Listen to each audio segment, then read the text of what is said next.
Fine.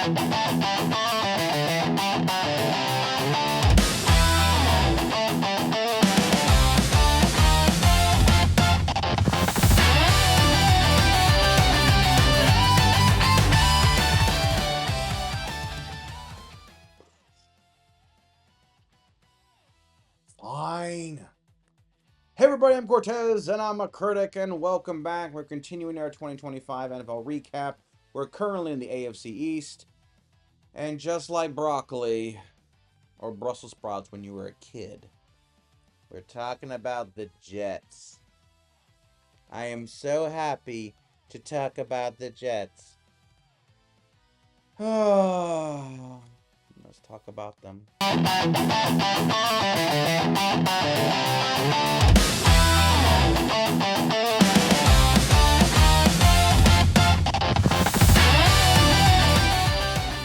I'm a big underdog supporter. In any sport, especially football, I always root for the underdog. Especially if some of the teams that I root for are underdogs. I like that. Because it makes the game more interesting and it makes the game more fun. But I have to call the police on the Jets. There is some malpractice, some cruelty, some conspiracy, some maybe even satanic worship.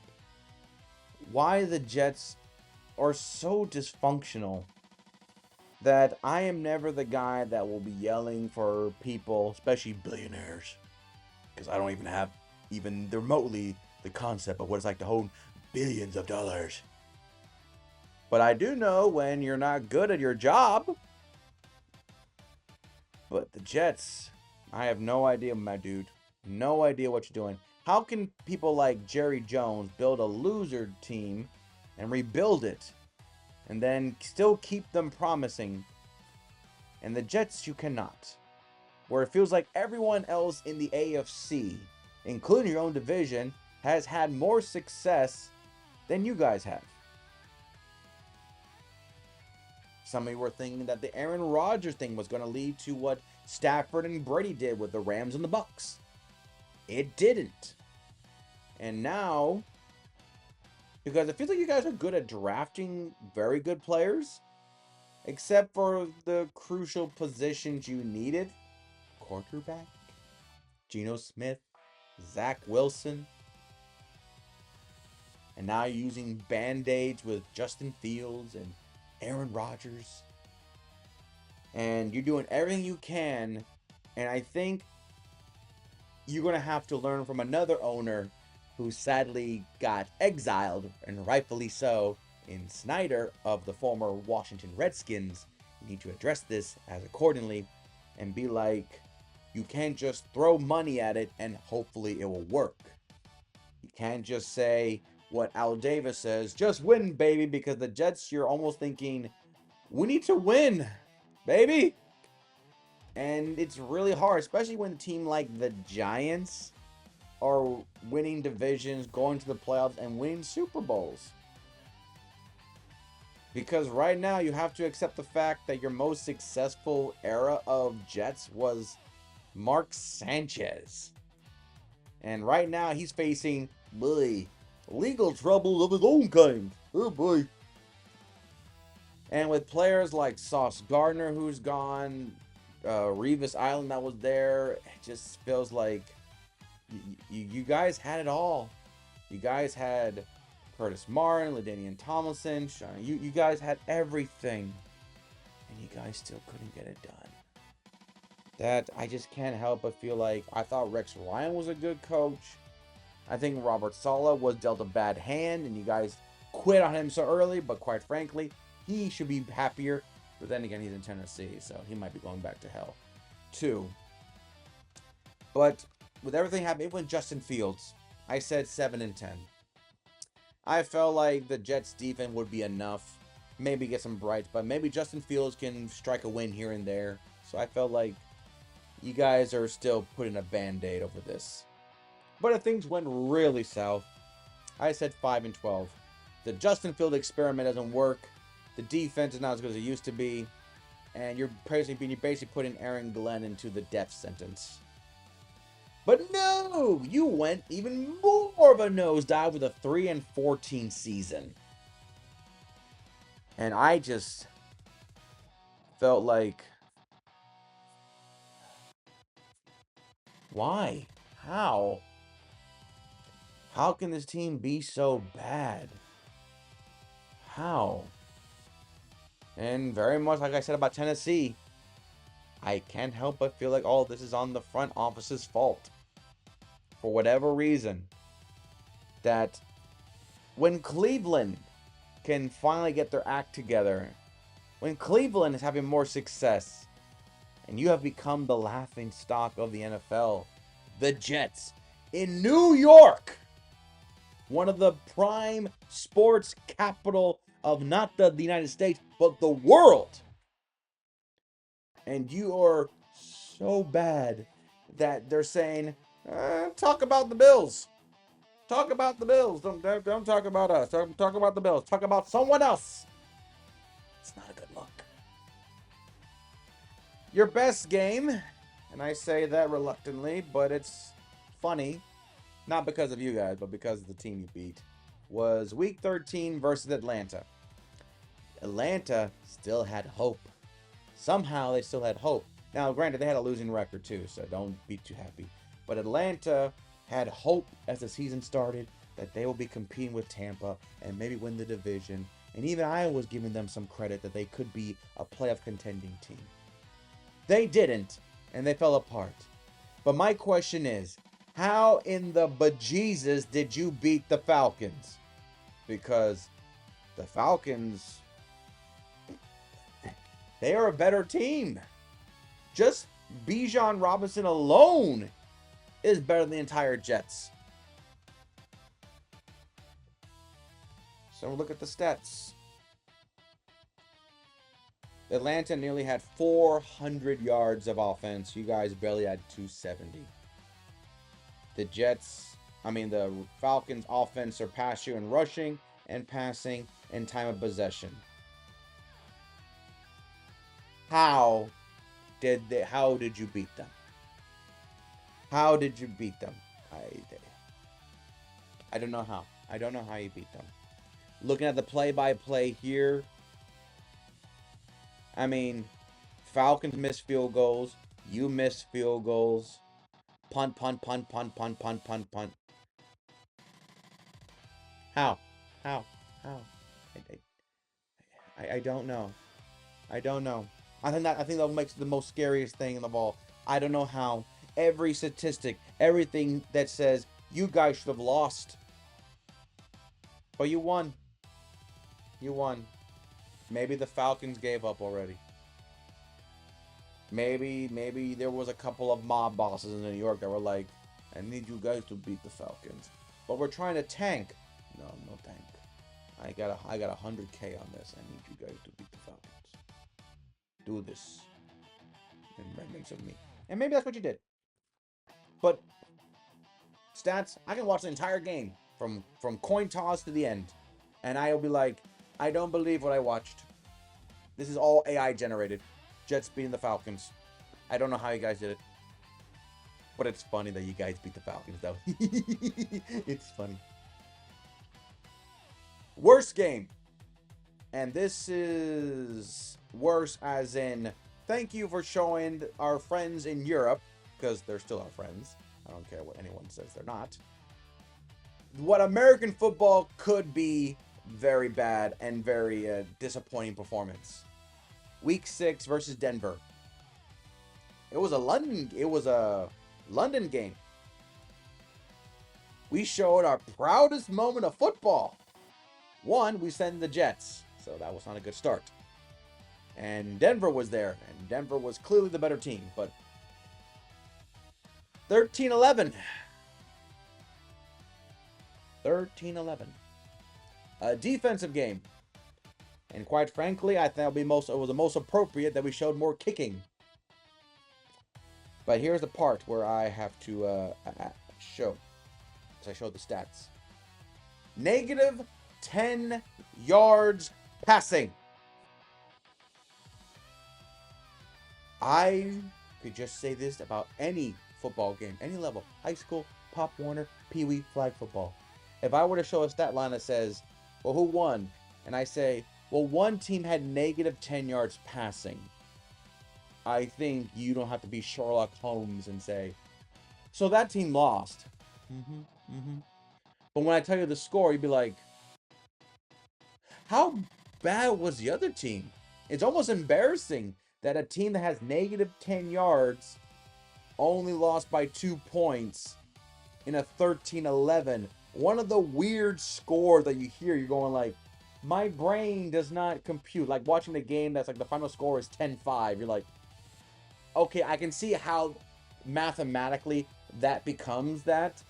But your brain is going like, it's not common. It's not common. It's not common. It's not, no.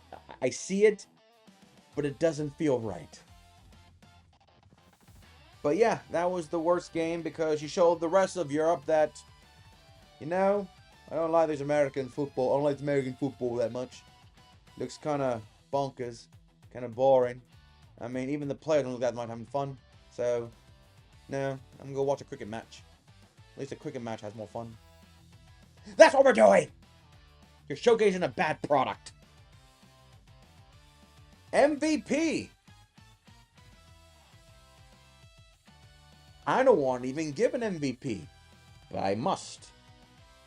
Because I do it to everybody. It's the fans. And it's the fans not just for this season, it's the fans decades. I'm sure you all saw that video about the young man, the kid, the teenager that says, I don't want, this was thrusted upon me. I hate this team. That is how all Jets fans, and I will put a fake statistic out there. I think the Jets fans are single-handedly keeping all local bars afloat during the inflation and this financial crisis that we're all dealing with. It's the Jets fans drinking their sorrows away. Now, the Giants also not that good, but at least they have more bright spots on their end than we do, the Jets. Me speaking as a non-affiliated Jets fan, just wearing the hat and basically being like, oh my God, I can feel the depression going over me. Oh my God. But the fans, because you don't have to be super smart to realize that it's expensive to go to football games. It's expensive to go to stadiums. And then you happen to be in one of these prime cities like Los Angeles, Miami, New York. You're technically New Jersey. Shut up. You're willing to, God forbid, wear Jets merchandise. So you can basically walk with the scarlet letter of a Jets fan around your brothers and sisters of New York City, go on the subways and be like, yes, I'm going to a Jets game. And then you have the audacity to say, because I'm a ticket holder. Because I'm a season ticket holder. And no, it wasn't it. I've been a ticket holder for the past decade plus. I'm sorry. I had to. You're putting money on a franchise that should be treating the fans better.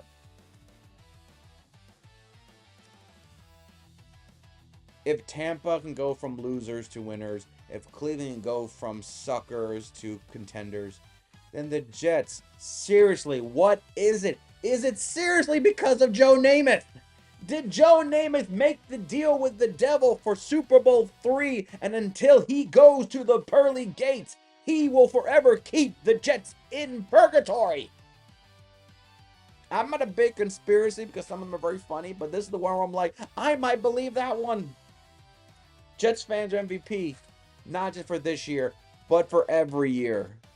Because, man, they deserve better. They deserve better. And I respect them more than the freaking bandwagoners around this world. Jets fans have more respect for than these bandwagons that jump ship. But it's clearly child's abuse if you let your kid become a Jets fan, though. Just saying. Grade for the Jets. Are you freaking kidding me? It's an F. It's been an F. I think if it's an F, the difference is if it's a 45 grade F or is a 44 grade F. It's still an F. Your grade is not high enough to even get to a D minus. And who's at fault? F for front office. It is the people in charge that are failing the franchise. But they have more money than God, so what am I going to say? You need to sell the team. They'll be like, bite me. And I'd be like, all right, I did my part. I'm going home. But Rich Eisen, dude, my man. My man. Wear that scarlet letter with pride. At least Michigan's winning. Be happy for that. Draft picks. I'm going to be funny.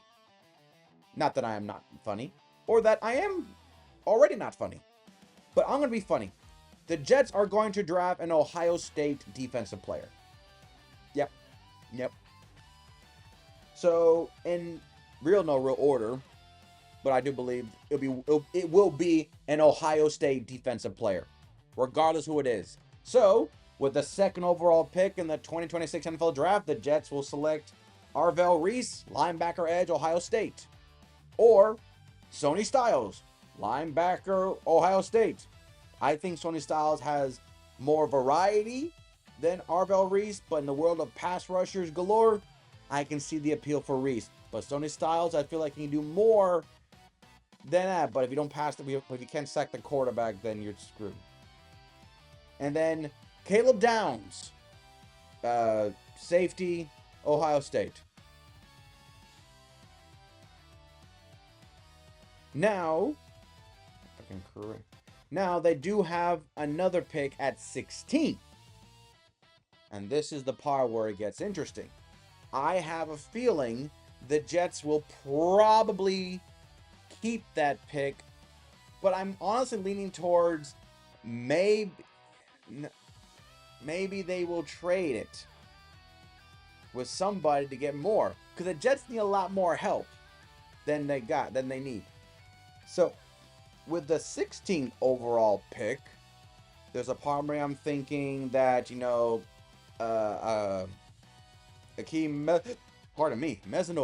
the edge from Miami. Now, granted, he's 16. I do people think like Dallas and Tampa and Baltimore could take him. Do they go offensive? I don't see him really going offense. I really feel like the defense is the way to go, since they let two of their star defensive players go. So, but I believe it's going to be an Ohio State player be drafted, and then it'll be defense again in that at number 16. So don't be surprised if the Jets go defense heavy in the first two picks, especially when they're both, top 16. There's plenty of defensive players. They could get McCoy from Tennessee or Delane. I feel like Delane will be gone by then, but I believe a corner will be a way to go. But the Jets are going to double up defensively. And that's the Jets. Ew. So now we're going to go to sunny Florida and talk about the Miami Dolphins next time, as they too are going through a rejuvenated thing, and they have made changes and decisions that I'm like, well, it's about time. But trust me, that's not a positive as you may think. So until next time, I'm Cortez, and I'm a critic. Thank you so very much for watching.